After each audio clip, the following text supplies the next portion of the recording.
Hello, how are you guys doing? I'm back with another video, and today I will be going over marriage. What does it mean?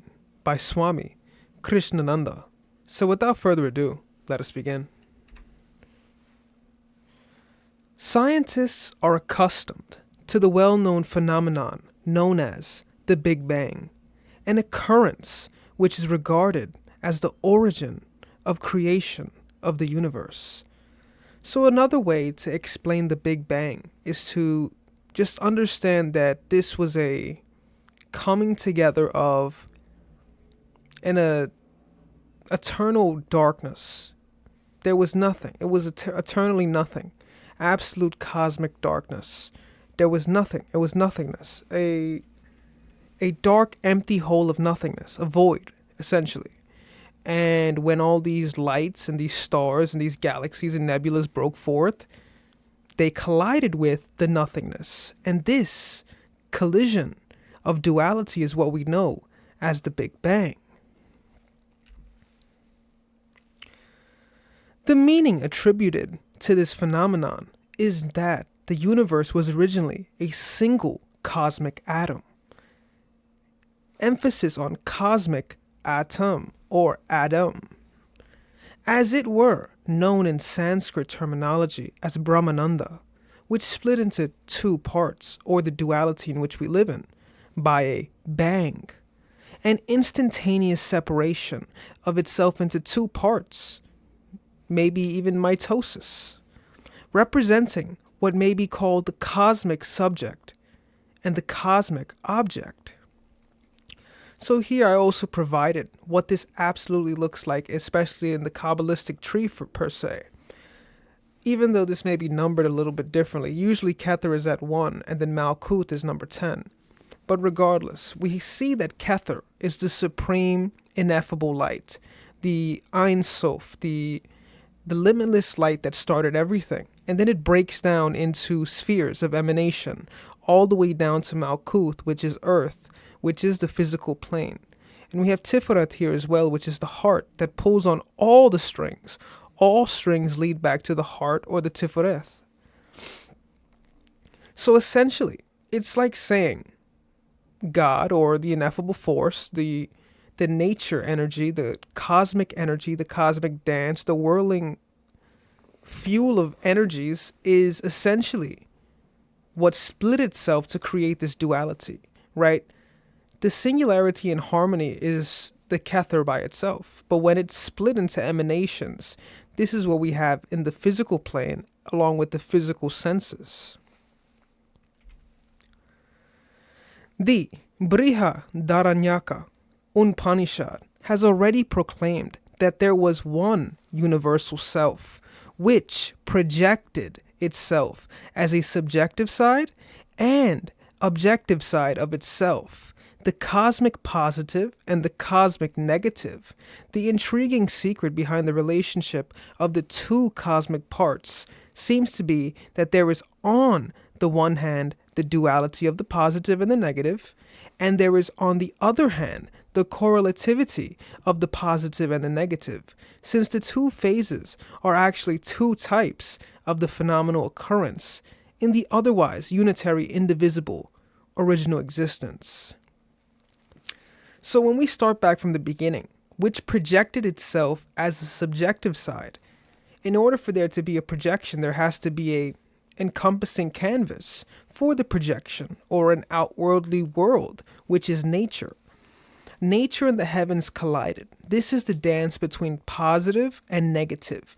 This is what made the cosmic dance of duality, in terms of the relationships between cosmic positives and cosmic negatives. This is the relationship it has because it's a harmony of both that originally split from the one, the self of Atman.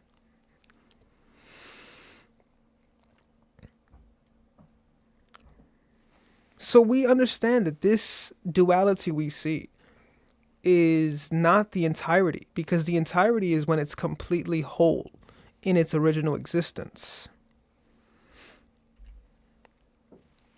Sage Yajna Valkya says that each unit of life is actually like a split pea.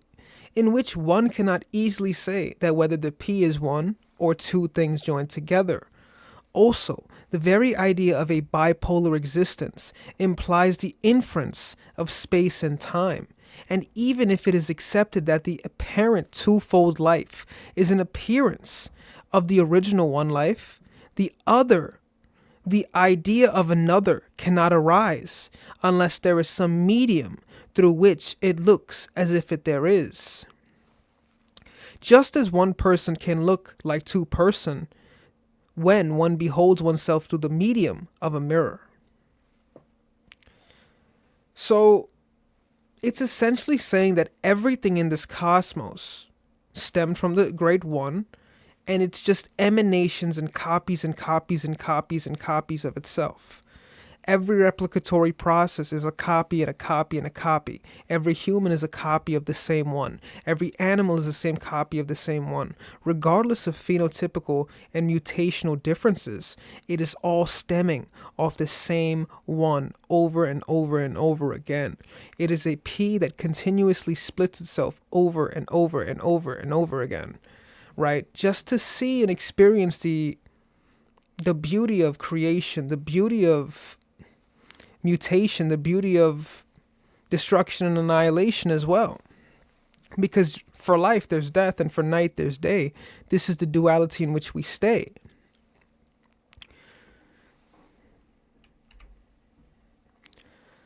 Such a possibility involves the existence of space and time, which are the most elusive things everywhere in creation. No one can understand what these actually mean, since these are involved in the process of thinking itself, and no one can deny that they do exist.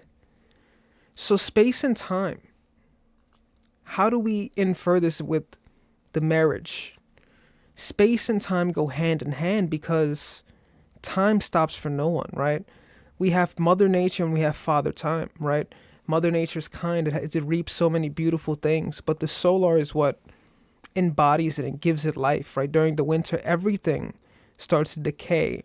All the plants, trees, they start to shed. The autumn leaves start to shed. Everything starts to shed while it loses its fatherly solar rays that give it life. Father Time, in essence, is destruction, because that is essentially what Saturn is. Saturn is time, and time is not on anyone's side, for it is always moving, forever moving, regardless of the good, the bad, whatever may transpire in between. This is time, and this is time and time space. As we are speaking to each other, we are listening. This is all through time space, whirling through the hippocampus as what we know as the astral. The Brihadaranyaka Upanishad goes on to say that the two cosmic parts are comparable to husband and wife, which context the one part rushes towards the other part to come in contact with it, while the other part wishes to avoid the contact, since such a contact is not possible, as the so-called other really cannot stand apart from that which seeks the contact. So we also see this attraction. We also see the repulsion. We see the cosmic dance whirling like a caduceus. It is repelling each other and it is attracting each other at the same time. These polar opposites are necessary for the cosmic dance in which we live in. This society, this lifetime, this world is all dancing off love and hate. It's all dancing off yin and yang. It is a cosmic dance. So this is a good way to understand how the cosmic parts are going hand in hand. It is almost like husband and wife. It's two separate entities combining to be one. And the byproduct is child. 1, 2 equals 3. Humorously, through an analogy, the Upanishad says that the wife aspect ran away to escape the husband aspect, coming in contact with it, since an attempt at such a contact looked meaningless and also abortive. The Upanishad goes further and says that the bipolar wholeness reduces itself to lesser and lesser wholes, from gods in heaven down through animals, plants, and trees, and even the lowest of creatures like insects, thus making out this dual pull is present everywhere in creation, from the highest to the lowest of created elements. So let's just get back to that one more time. The Upanishad goes further and says that the bipolar wholeness reduces itself to lesser and lesser wholes, from gods in heaven down through the humans, animals, plants, and trees, and even the lowest of creatures like insects. So we see that this Kether, this ineffable light that started everything, what we consider God itself, is stemming to every single aspect. It's breaking down to everything, from the leaves on the trees, everything that has life that decays, everything that goes back to the dirt, and comes back into life, all stems from the same oneness. So this is essential for us to understand how this dual pull is everywhere. This animalistic desire to reproduce, to survive, it is everywhere. It's an emanation created from Kether, split into two, what we know as duality. At the human level, this principle of bipolar existence takes an interesting turn, since in the human being there is an element of the instincts of the lower species, and at the same time a reason which reflects the characteristics of transcendental existence. So we usually include triune brain in many of our videos because the triune brain definitely reiterates everything we bring into this channel. So feel free to make sure to check out the triune brain on this channel, both videos, because we go very in depth as to what it is and how many humans fall under this category of the reptilian brain overpowering the neocortex. So when we see this bipolar existence, we see that the reptilian brain is what overpowers most human beings. This is the lowest nature. This is feasting, sex, reproduction, sleep. This is about it. This is the 4 F's. And then even further than that would just be feelings and ego. The neocortex goes much beyond that. This is self-actualization. This is trying to get back to Kether, trying to understand the original roots of everything. This is to say that this is a bipolar existence, that humans are overpowered by their animal instincts. They want to gatekeep things. They want to protect things. They're territorial. They're anxious. They're fearful. But at the same time, they're very intelligent and intelligent enough to transcend anything if they truly put their mind and focus to it. So this is why it's essential to say that they have both. Humans have both this bipolar existence of the reptilian brain and as well as the neocortex. But it's safe to say that nature submits to no one. And we will get further on nature as well in this video. While in the earlier stages of evolution mentioned, the process of bipolar existence appears more or less as a spontaneous feature at the human level. It becomes slightly complicated due to the reason and the instinct clashing with each other almost every day of one's life, causing a lot of misery. So a lot of the miseries are made in the brain because our brains are wired to be fearful because maybe you will overcome that fear, right? To be extra safe, be extra courteous, extra anxious because you don't want to fail or you don't want to die. Fear overpowers many people's thought processes. Many people let fear overpower them. This is biologically wired to many people because they want to essentially be whatever safe is. And essentially what we know as this instinct is clashing between everyone. And when we talked about the havoc wreaked by the externalized senses, this is where misery and suffering stems from. And I gave a good analogy last time. What if you were blind your whole life? You wouldn't be seeing or having any sorts of misery because you can't see it. All the sense projections, all the sensory world is what causes this havoc and misery and suffering, anxiety and fear.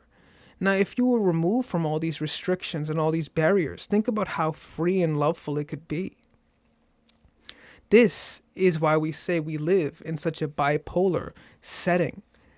Because as humans, instinctively, they want to transcend. They want to be beyond animal, but they do many things that are animalistic, become extremely territorial, try to make up settings and laws to distinguish themselves based on ranking and elite status.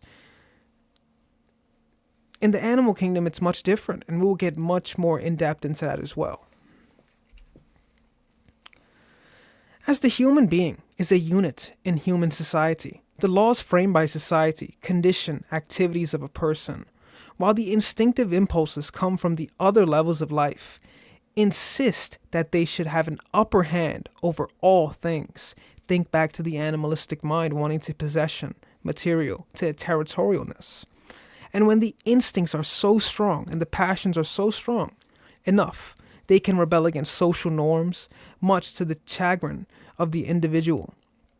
As in well known in human history, in order to obviate this problem of conflict between individual and society, people in a common agreement among themselves have instituted a system called marriage. So marriage is great. Obviously it's about the replication process. It's also about the domestication process for either party, it seems like. For me, I believe that this is an institution that drives itself for some sort of, not necessarily seclusion, but rather it is an institution that is to bind individuals, bind them past their animalisticness, while also using their animalistic desires against them, forcing them to be in these restraints, using territorialness against them, which leads to such dramatic endings that lead to such fear-based things. So many things are aggravated and created because of fear, whether this is domestic abuse, cheating, etc. This is all based on fear of loss, fear of anything. This is all fear-based. This is why we mention these things as institutions created primarily out of fear, stemming out of territorialness, anxiety, and misery. This is not to say that many people haven't had successful and beautiful marriages. This is not to say that. But this is more or less talking on the institution as a whole. For sure, there are many couples that are loving and having, great times together, etc. But that's not to say that duality doesn't exist. Quarrels may occur, etc., etc., and we know we all are all human. So to say that duality doesn't exist is blasphemy itself. But obviously, on both sides of the coin, there's either side. So we know that. Now, what exactly is marriage? It is quite clear that it is a form of legalization of the inherent instinct of the bipolar existence asserting itself, and then a check upon any uncontrolled ravaging activity of the instinct. The point is that a person cannot live totally isolated from society, since existence itself would be difficult without the cooperation from others. Essentially, we are social beings, and we need each other. We use each other, we love each other, and we only progress with each other. Essentially, we did not come here alone. We came here out of someone. Essentially, all of us that are humans.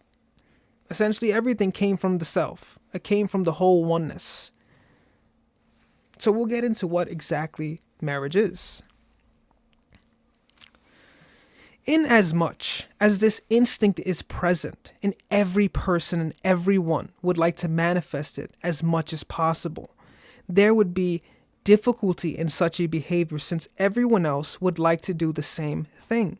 This goes to say that the institution of marriage is a process of granting limited freedom to the operation of the instinct, permitting it to operate within the circle of social norms, with due respect for the welfare of everyone equally.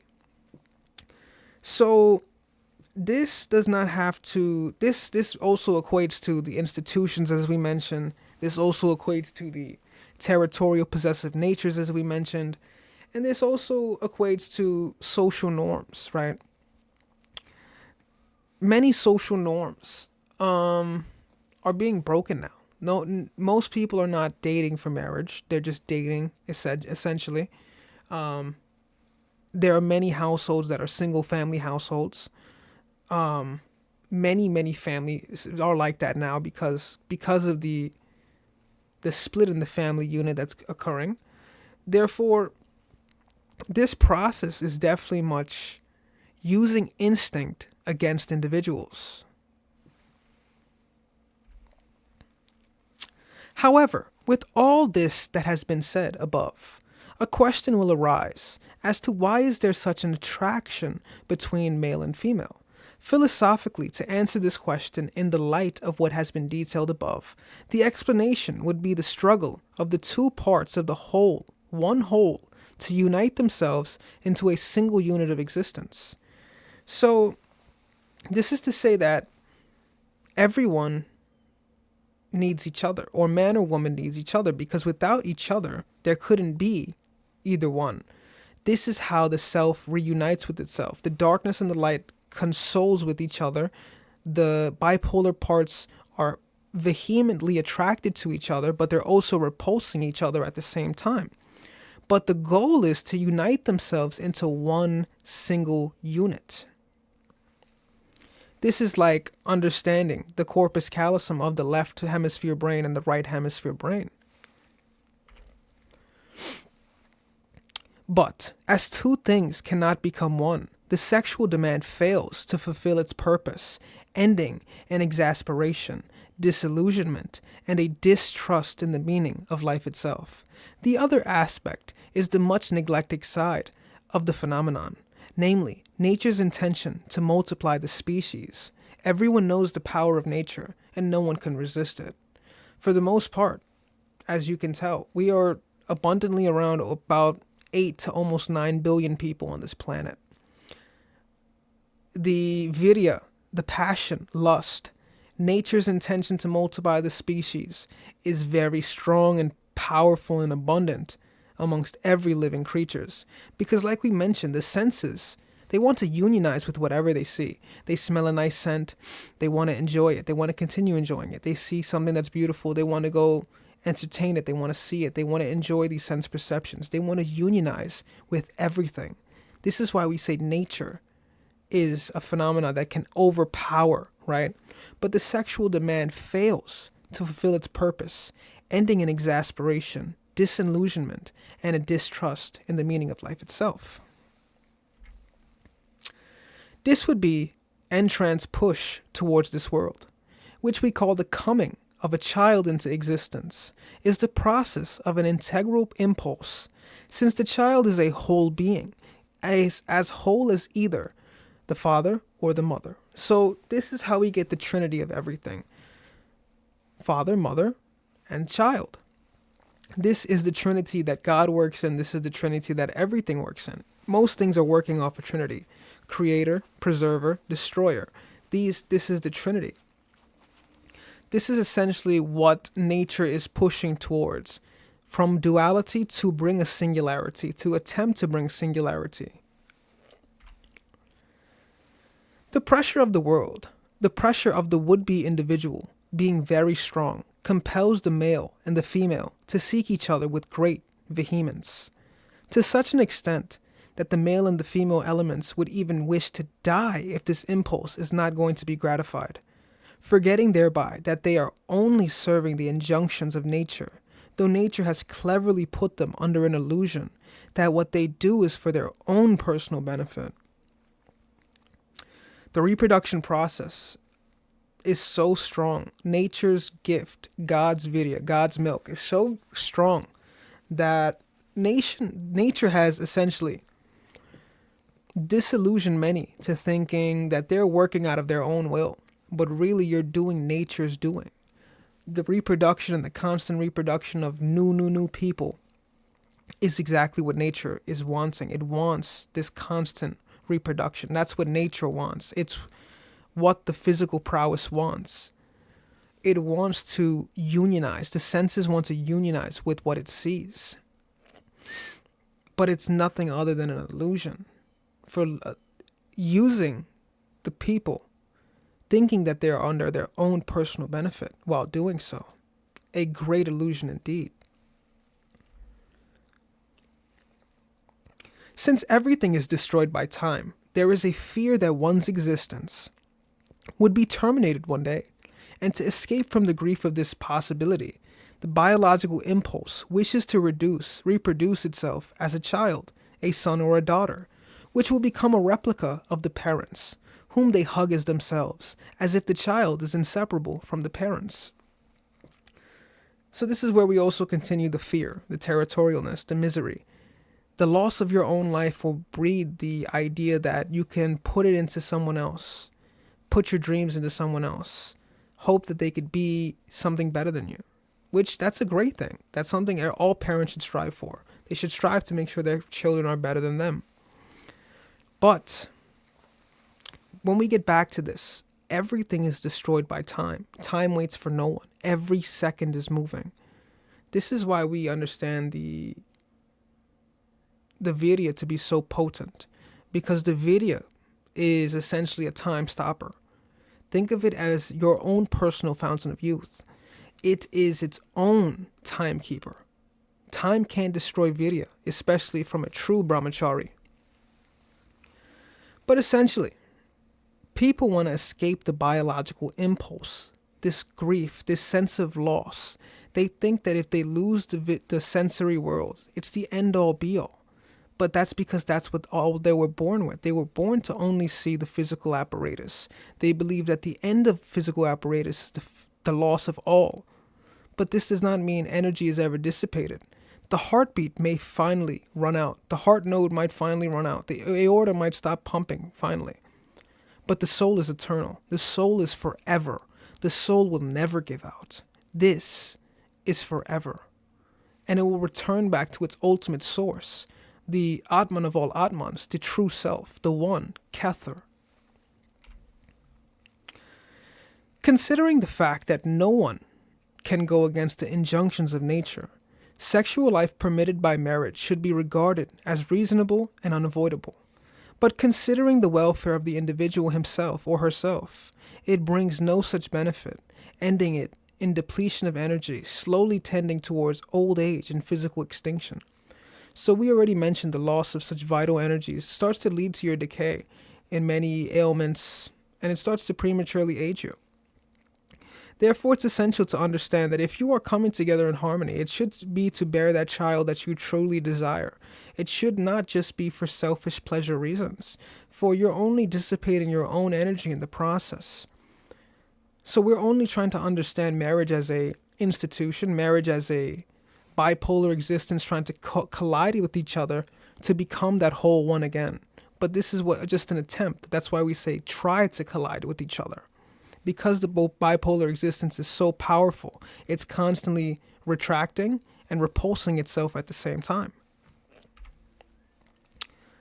It looks that the whole drama of creation is a hide-and-seek affair of the truths of existence, where everyone does something helplessly under the impression that it is done voluntarily for one's own assumed immortal satisfaction, while the fact is that the entire exercise is a hypnotized person, supposed voluntary enterprise, though commanded by the hypnotist's will. I want to say that everything is predetermined. Life itself is predetermined. Your name, the time you were born, the parents you got, the people you've seen, everything in this cosmos is already preset. We are all under the true hypnotist's will, the true creator of time, the true creator of everything, the Kether of Kether, the true Atman, the Brahmananda that made it all, from the cosmic egg to the caduceus of the world we live in. We are all under this same command. So guys, this has been Marriage, What Does It Mean by Swami Krishnananda. Thank you guys for watching. Thank you guys for, if you watched the entire way through. Thank you guys again for all the comments. Thank you guys for the likes. Thank you guys for the subscriptions. Thank you guys for everything you've been doing. Thank you guys for also being part of the grand work. The grand work is still not completed. It won't be completed until we complete it. Okay, guys? So thank you guys so much for joining me on this journey. Thank you guys. And I'm so thankful I had another opportunity to give you guys another video today. Thank you guys so much, okay?